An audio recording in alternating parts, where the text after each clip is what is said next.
Bye. Okay. Four main types of chemical pollution in water are metals and solvents, petroleum, and pesticides. Metals and solvents are used during industrial work. This waste is usually carried away by fresh water and drained into lakes, rivers, and oceans. Asbestos, mineral fibers used for insulation, is proven to cause lung cancer in humans and is resistant to degradation, such as rotting and burning, so persists in the environment. Lead is a toxic, non-biodegradable substance that halts the action of bodily enzymes. Nitrates and phosphates enter water through excess fertilization and can cause eutrophication, which can single-handedly destroy habitats. In New Jersey, Ford Motor Company dumped more than 35,000 tons of toxic paint sludge onto protected land. This action poisoned miles of groundwater with arsenic, lead, and other chemicals. Even now, 43 years later, those chemicals still linger in the water there, threatening communities that use this water as their major drinking water, not to mention animals and plants that live in this area. While cleanup technologies and processes may be specific to the contaminant, there are four main methods in use. Physical removal, with or without treatment, conversion to less toxic forms, containment, and natural attenuation, which takes advantage of naturally occurring processes to eliminate waste. Pesticides are all the chemicals that are used to control pests, such as weeds, insects, and fungi. These chemicals are used in residential lawns and farms, and due to excess irrigation and rainfall, are washed out of the land and into nearby drain systems, lakes, streams, and other bodies of water. They are ingested by fish and other aquatic organisms, which poisons them, and in turn poisons any animal who eats those animals, including humans. The health effects of pesticides vary depending on the type of pesticide. Carbamates and organophosphates affect the nervous system, while carcinogenic pesticides cause cancer. Most of these pesticides are persistent in the environment and break down slowly, meaning the longer between the application of the chemicals and rainfall, the less runoff is created. Neonicotinoids are the world's most widely used insecticide, but it has deadly consequences. Very little monitoring has been done on the rivers in Britain, though, and in 2016, when the European Union mandated tests, they found that out of 23 rivers tested, only 6 of them did not contain neonicotinoids. There are no official limits on the concentrations of this pesticide, but scientists say that chronic levels should be avoided.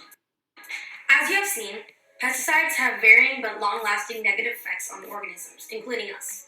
Even though they are persistent, they can be broken down. Microbial activity in soil and water can help break down pesticides, as well as temperature of the area. Right now, the EPA, or Environmental Protection Agency, regulates the use of pesticides. Lawfully, all products containing pesticides must be registered with the EPA before they can be sold or distributed. This registration means that the EPA has received sufficient scientific data to prove that the pesticide is safe. Residential gardens can use up to 10 times more toxic chemicals than farmers. This means the way you can help is by educating yourself about the effects of this pesticide you are using and following the correct usage instructions.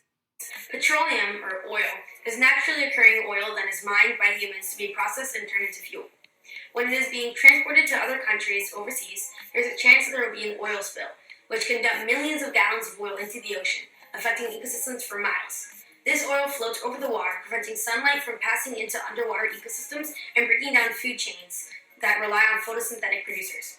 It is so toxic that it penetrates the feathers of birds, making them heavier so they can't fly, and breaking down their insulating properties, which leads to these birds dying of hypothermia, or simply oil poisoning.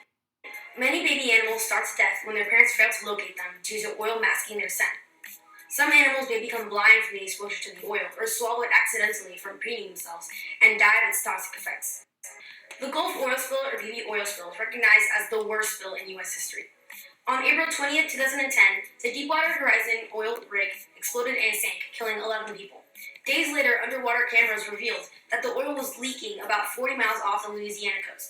The spilling was only stopped 87 days later, and by then, 3.19 million barrels of oil had leaked into the Gulf during the spill. There is a reported 22-mile-long oil plume, and as much as 20% of the oil sank to the seafloor, damaging ecosystems and coral populations. Hard to clean up, but we have methods that we are using to help with the process. The difficult part is that no oil spill is alike. Many factors, such as how much oil is spilled and what type of oil it is, determine how it will affect different ecosystems. Local conditions also affect the oil spill, like wind direction and speed. The most basic method of oil cleanup is to control the spread using physical barriers and skimmers that filter the oil out of the water. Sorbents that absorb oil and dispersants that break it down into smaller hydrophilic particles can also be used. Is that it? Yeah! Woo! Woo! I'm done. It's all Gucci.